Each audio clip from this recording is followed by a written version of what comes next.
Bienvenidos a Conecta, el podcast donde exploramos tu historia familiar y descubrimos cómo el pasado de tus ancestros influye en tu presente y tu futuro. Sumérgete con nosotros en un viaje de sanación. Cada historia tiene un lugar y juntos descubriremos los lazos que nos hacen quienes somos. Bienvenidos y bienvenidas a Conecta, un nuevo episodio. Hoy vamos a hablar de los órdenes emocionales entre los hijos. Muchos de ustedes me han escrito y me han dicho que no entienden muy bien cómo esos roles de los hijos, eso cómo funciona, eso cómo te suma. Antes de eso, los avisos parroquiales. Recuerden que Conecta es una plataforma educativa. Queremos que estén con nosotros, que vengan a nuestros talleres y nuestras actividades. Y recuerden que aquí les voy a dejar unos QRs y también les voy a dejar unos links por si nos quieren ayudar donando, pero también si nos quieren seguir en redes sociales. Hay mucha gente sumándose a las redes sociales de Conecta porque tienen preguntas, tienen dudas o porque quieren saber cómo transcurre. Hoy, como les contaba, vamos a hablar de los órdenes emocionales entre los hijos. Y tenemos una invitada que estoy súper honrada de que esté en esta casa. Quiero presentar a María Dolly Ramírez García. Si quieres, saluda y ya te presento y ya les cuento a los oyentes quién eres. Hola Cata, ¿cómo estás? Pues mil gracias por esta invitación y por supuesto a todas las personas que se suman a esta iniciativa tan bonita. Muchas gracias y la que se siente honrada de estar en tu programa, en tu casa, soy yo. Qué belleza, gracias María Dolly por acompañarnos. ¿Quién es María Dolly? Un poco para que ustedes se pongan en contexto. María Dolly es trabajadora social, es psicogenealogista, somos compañeritas. De hecho, creo que estudiamos juntas el diplomado hace un rato ya, como ya es coach ontológico, es terapeuta y tiene un libro que lo tienen que ir a buscar, se los voy a poner en el link en la parte de abajo del episodio, que se llama El regalo que eres, un camino para tu transformación. ¿Qué es esto de los órdenes emocionales? Cuéntanos un poquito sobre eso. Bueno, mi Cata, antes de comenzar como a hablar de los órdenes emocionales, me parece importante contextualizar o decirles a las personas que nos escuchan que los órdenes emocionales se inician con la decisión y con la conciencia de la maternidad y la paternidad. Es que elegir ser papá o elegir ser mamá es una tarea de una enorme responsabilidad, porque es que con esta decisión estamos eligiendo y legando la salud mental, la salud emocional a nuestros hijos, porque cada uno recibirá todo un equipaje que viene de mamá y de papá. La consanguinidad le entrega a los hijos un pasaporte y con ese pasaporte aprendemos a movernos, a defendernos en la vida. Entonces, si yo tengo un buen pasaporte porque tengo un buen equipaje que me entregó mamá y que me entregó papá, pues yo voy a tener unas relaciones interpersonales mucho más sanas y en mayor armonía que si mis papás no estaban preparados para esta decisión tan fundamental. Por eso tan importante para las personas que están en pareja, las personas que aún no han tomado esa decisión y las que ya la han tomado estar en pareja, sanar, mirarse, reconocerse, hacerse cargo de lo que necesita hacerse cargo cada uno en la relación de pareja. Y entonces en la familia Cata, cada uno acorde al momento de llegar al sistema y acorde a ese lugar, a ese momento, va ocupando un lugar en el sistema. Y ese lugar le va dando unas características emocionales y comportamentales que se vuelven muy afines al rol que cada uno necesita desempeñar en el sistema. Entonces, para que haya un orden emocional, primero debemos estar en el lugar que nos corresponde a cada uno, para así poder desempeñar ese rol que nos toca, que nos asignó el sistema y que tenemos que estar en las condiciones apropiadas para así garantizar que el sistema familiar esté sano, esté en equilibrio y esté en armonía. Y antes de entrar a compartirte como un poquito las características emocionales de cada uno de los lugares, hay dos reglas de oro que me parecen muy importantes tenerlas en cuenta. La primera regla de oro es que es muy importante dar lugar a los abortos que ha habido en mi familia. Mi papá y mi mamá sí tuvieron aborto, sin juicio, sin moral, sin juzgar, pero esa historia hay que conocerla y no solo a los abortos, sino también a los hijos recién nacidos, a los que no les damos lugar en el sistema, pero ellos reclaman el lugar. Y esto, por ejemplo, en mi vida personal se los quiero compartir. Yo vengo de una familia de 12 hijos y yo fui la última que nació. A mi mamá y a mi papá se les murieron siendo muy pequeños, 5 chiquitos, 5 pequeñitos. o en embarazo mi mamá, o nacían y se morían muy rápido porque no había tantas posibilidades como las que tenemos hoy en día. Yo siempre me asumí como la hija 7, pero en realidad soy la hija 12. Entonces, cuando yo entendí esto y le di lugar a mis demás hermanos en el sistema, me empezaron a pasar cosas a mí y también a mi sistema. La segunda regla de oro es que cada 4 años de diferencia entre un hijo y el que llega marca una pequeña diferencia en el mundo emocional y comportamental de la persona que llega. Creo que te daré una tercera regla, y es que a veces las personas pueden tener 2 o más emocionalidades. ¿Y cuándo pasa esto? Cuando mi papá se casó con mi mamá, pero viene de tener una relación previa donde hay 2 hijos. Entonces ya yo no soy la hija número 1 de esta nueva familia, sino que por parte de papá soy la hija número 3 y por parte de mamá soy la hija número 1, y eso también pasan cosas en cada persona. Eso como preámbulo y como introducción, Kat. Las familias somos unos sistemas, y en ese sistema hay 4 espacios, 4 lugares que empezamos a habitar. El que llega de primero es el 1, el que llega de segundo es el 2, el 3 y el 4. El que llega de quinto vuelve a ser 1, el que llega de sexto vuelve a ser 2, y así sucesivamente. Como yo soy, por ejemplo, en mi caso, soy una hija 12, entonces soy una hija 4, y tengo otros 2 hermanos que también son 4. Entonces en mi casa éramos 3, 4. Eso no pasa hoy en día, pues Cata, eso es muy raro que hoy en día pase porque las Sí, familias ya de no hoy son en tan día somos grandes. absolutamente Sí, distintos. ya no. El María hijo Dolly, número uno, y antes de que digas uno a uno, acuérdate una conversación que tuvimos tú y yo en algún momento, que esto no es como un determinante, pero sí saquen con qué anotar y empiecen a identificar si ustedes sí tienen esas características o no, para que se empiecen a hacer preguntas, que eso también es súper importante. bien, gracias por recordarlo. Sí, yo creo que, esto es apenas una pieza en el rompecabezas. Y miremoslo así, como una información adicional a la que estamos teniendo acceso para fortalecer nuestro autoconocimiento, para identificarnos, para saber dónde están nuestras oportunidades y también dónde vamos a tener desafíos importantes. Entonces no es determinante, y no es que entonces en cada conversación digamos, entonces tú qué hijo eres, y eres hijo 3, entonces no, esto no se puede hacer así porque es muy importante conocer toda la biografía de la persona. El hijo número 1 es el primero que llega al sistema. Entonces, un hijo número 1 va a tener toda la emocionalidad, las características físicas, comportamentales, emocionales, más ligadas a lo masculino, que es el papá. Por lo tanto, es un hijo que ama la libertad. El hijo número 1 es un líder muy innato, tiene un sentido de liderazgo interesante y fuerte. Se dice que el hijo número 1 es como el que porta la antorcha, porque es el primero que llega al sistema y tiene una luz que, cuando ese hijo se potencia, es una gran luz para, no solo para la familia, también para la sociedad. Al hijo número 1 le gusta el dinero, y esto lo encuentro generalmente en todos estos personas que identificamos con características de hijo 1. Les encanta el dinero, la buena vida, tener muchos placeres. Pero también el hijo 1 es el primer candidato a reemplazar al padre cuando el sistema no está en orden. Es decir, un hijo 1 puede muy fácilmente parentalizarse, es decir, asumir un rol diferente al de hijo y subirse en el sistema, lo cual no es sano.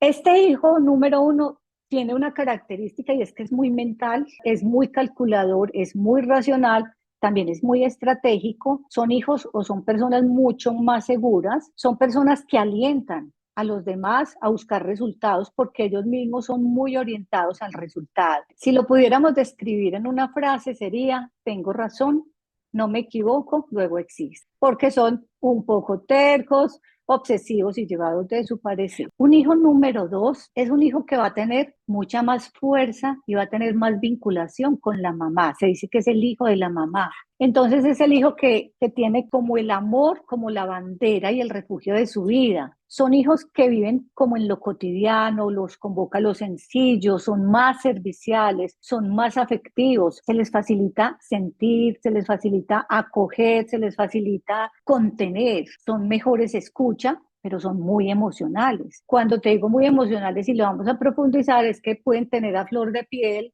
todas las emociones y posiblemente en un mare magnum de a veces discordantes, a veces no armónicas, porque pueden ser los más amorosos, pero también los más desesperados. El hijo número 3, nuestra maestra siempre nos decía, todo esto es psicogenealogía, por supuesto, y todo esto es lo que aprendemos en psicogenealogía, nos decía que ella lo definía como la joya de la corona, porque es el hijo del equilibrio, porque tiene de los dos anteriores, o sea, de 1 y 2, es decir, tiene de mamá y tiene de papá. Entonces tiene la inteligencia, lo mental, la seguridad y la capacidad de tomar decisiones del papá o del uno, y tiene la gran fuerza y el amor del hijo 2. Cuando un hijo 3 está en equilibrio, es capaz de conjugar esas dos fuerzas. Yo lo diría en 2 palabras: tengo la seguridad de papá y el amor incondicional de mamá. Y yo llevar ese equipaje a una relación de pareja o una relación en cualquier ámbito de la vida es lo que todos los seres humanos necesitamos. Entonces este hijo 3 es por eso súper interesante. Pero no porque este 3 sea tan lindo, los otros 3 no sean tan lindos. También quiero que sepamos que no hay uno mejor que otro. El lugar que ocupamos en la familia nos trae bendiciones, bondades, posibilidades, nos trae emociones a la mano, pero también nos trae desafíos. Entonces no hay ninguno que pueda decir, es que qué rabia que yo no fui hijo 3 o qué rabia que yo no sea el hijo 1 de mi familia. Y hablemos del hijo 4. El hijo 4 se llama el hijo del sistema, porque tiene un poco de todo el sistema. Entonces tiene mamá, de papá, de los 3 hermanos anteriores. Entonces es un hijo que tiene un montón también de posibilidades. Son los hijos solidarios, son los hijos aliados, son los incondicionales, son esas personas, ese hermano que se vuelve un aliado incondicional cuando yo tengo una situación difícil. Son los hijos que buscan el equilibrio en el sistema, buscan ser conciliadores entre los hermanos, entre mamá y papá. Son los hijos que yo los defino con una palabra muy linda, y es que ellos tienen muy ligado a su sentido y a su propósito de vida la palabra contribuir. Entonces el hijo número 4, si lo pudiéramos definir en una palabra, es yo ayudo. Ese es como un mapeo muy general de las características de cada uno de los hijos, Cata. De cada uno de los hijos. Y miren, queridos oyentes, que ahí uno puede, si hay alguno de ustedes que se sienta que tiene como 2, es posible que tenga 2 órdenes emocionales, porque le viene uno por papá y Ok. otro por mamá, o que en muchos casos a veces ocurre. En mi caso, por ejemplo, yo soy hija 1 y mi hermano es hijo 2, y yo salí muy rápido del sistema familiar y mi hermano empezó a cumplir como roles de hijo 2, de hijo 1, porque hay un desorden que aquí ya en Conecta hemos hablado de algunos de esos desórdenes, pero que es muy Sí. importante que ustedes se hagan esas preguntas de qué rol están y qué está pasando. Ahora, María Dolly, lo que más interesa, digamos, con esto es, hay unos desafíos que tenemos cuando tenemos estos roles y unos desafíos en las relaciones como personales, interpersonales. Contémosles un poquito a los oyentes cuáles son como esos desafíos.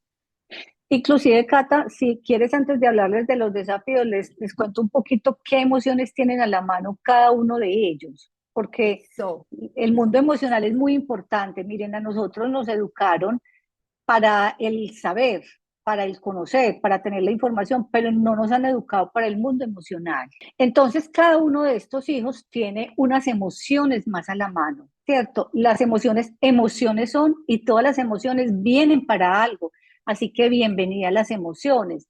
Las emociones son un fenómeno cerebral que tiene una base neuroquímica y neurofisiológica. Entonces, la emoción es como una conversación entre el cerebro y el cuerpo, porque cuando yo tengo rabia, a mí se me nota en el cuerpo, o cuando yo estoy en un abrazo, a mí se me nota en el cuerpo y en la respiración. Entonces, voy a pasarles también como un poquito discriminando cada uno de los hijos, qué emociones tienen tan a la mano, y después llegamos al tema de los desafíos. Miren, un hijo número 1 tiene unas emociones que son muy fácilmente identificables. Son resolutivos, toman muy fácilmente determinaciones, toman decisiones, son personas con una emocionalidad de seguridad, personas con mucha pasión, con mucho entusiasmo, son ambiciosos, son ansiosos, y son muy competitivos. Y la emoción básica asociada al hijo número uno es la rabia. La rabia no es una emoción mala. La rabia siempre nos han enseñado que no la podemos sentir. No, la rabia es una emoción que me ayuda a reivindicar lo que considero injusto. La rabia me ayuda a poner límites y a hacer conversaciones desde lo que yo pienso y a sentar mi posición.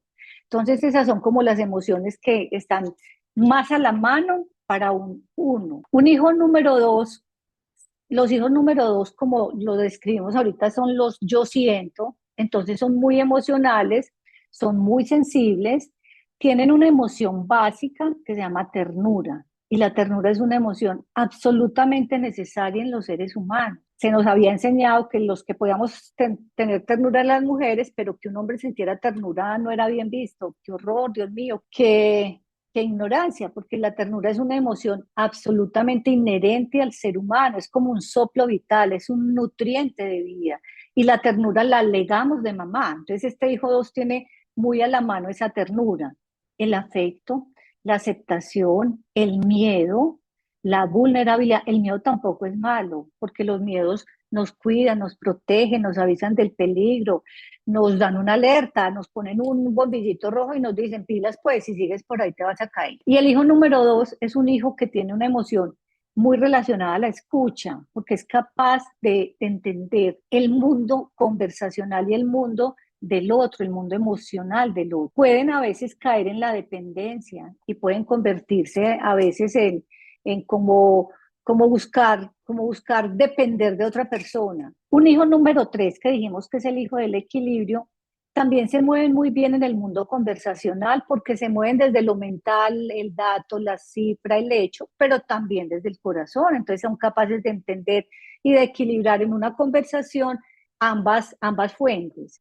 Los hijos número tres son los que, a mi modo de ver, hacen mejores pedidos, hacen pedidos claros, contundentes, completos y concretos. Los hijos número tres son muy ecuánimes, son capaces de aceptar la diferencia, son muy respetuosos y también son muy capaces de tomar decisiones. Y el hijo número cuatro es el hijo. Si me preguntaras cuál de las emociones básicas veo en el hijo número cuatro, creería que es la alegría. Y asociada a la alegría es el asombro, también es la compasión, es la solidaridad, es la generosidad, es la esperanza y es la empatía, porque es la persona que es capaz de ponerse en el mundo del otro, no solo de su papá y su mamá, sino en el mundo del colectivo, en el mundo de una comunidad. Esas son como las emociones, entonces, este es como un repasito por todas estas emociones básicas y emociones que tenemos a la mano desde nuestro lugar.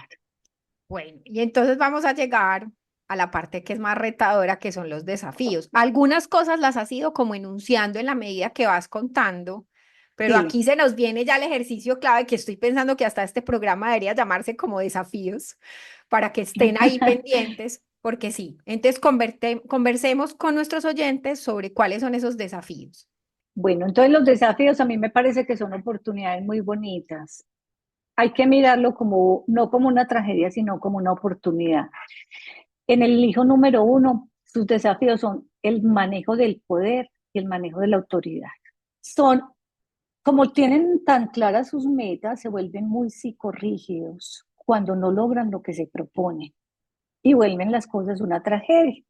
Por lo tanto, se les dificulta saber perder, se les dificulta retroceder, se les dificulta conciliar, ser humildes y a veces un hijo uno puede volverse un hijo tirano. Lo he evidenciado mucho cuando es un hijo uno único. Cuando es un hijo uno único, cuando no tiene hermanos, no tiene competencia fraterna, entonces este hijo se vuelve el centro de atención en el sistema y el mundo es desde el observador que él lo ve. No existe otro.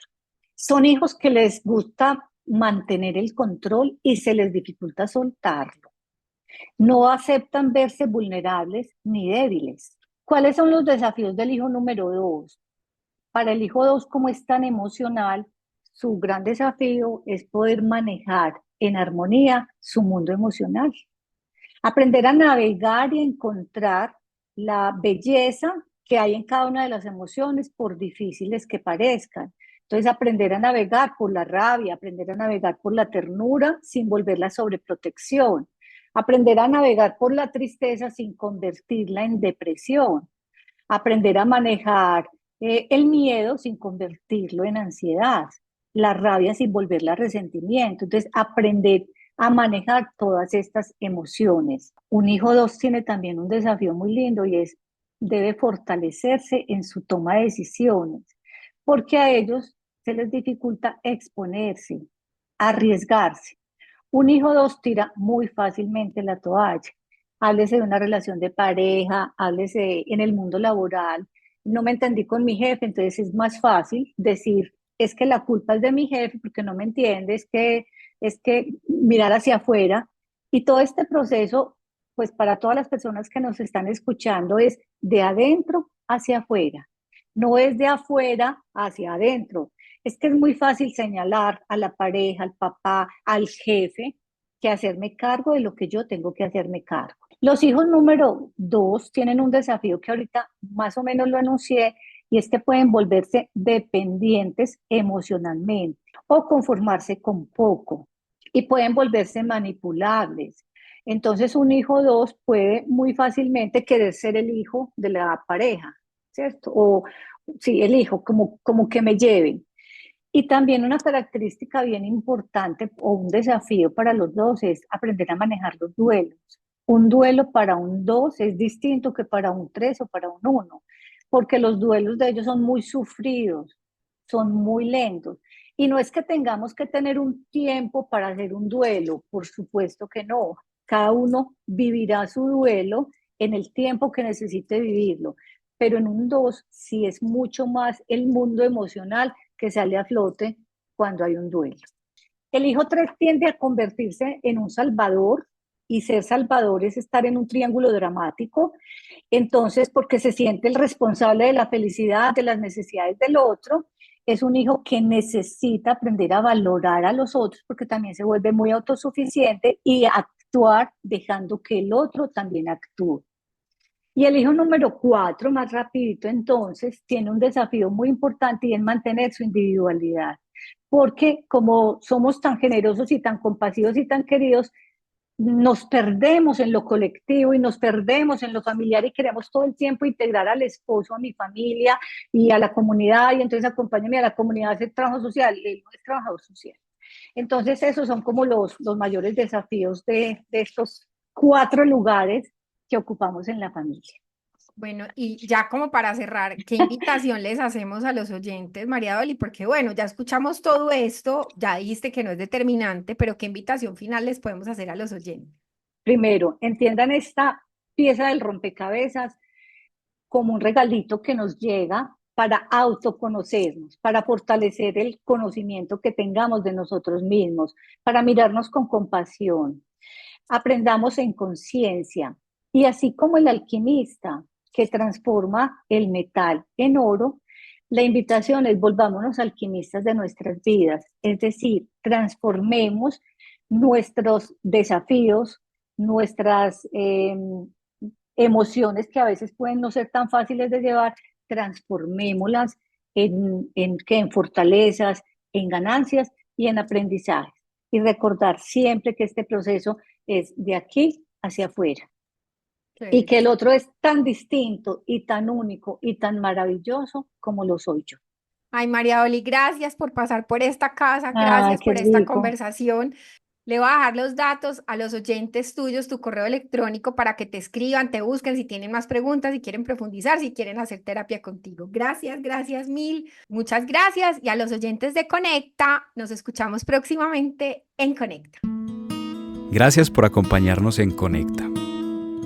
Síguenos en nuestras redes sociales @podcast.conecta en Instagram y en nuestro canal de YouTube. Déjanos tus comentarios. Recuerda que puedes contactarnos en el correo de nuestra productora y terapeuta cataisaortiz@gmail.com. Hasta la próxima y recuerda, estamos conectados por nuestras raíces.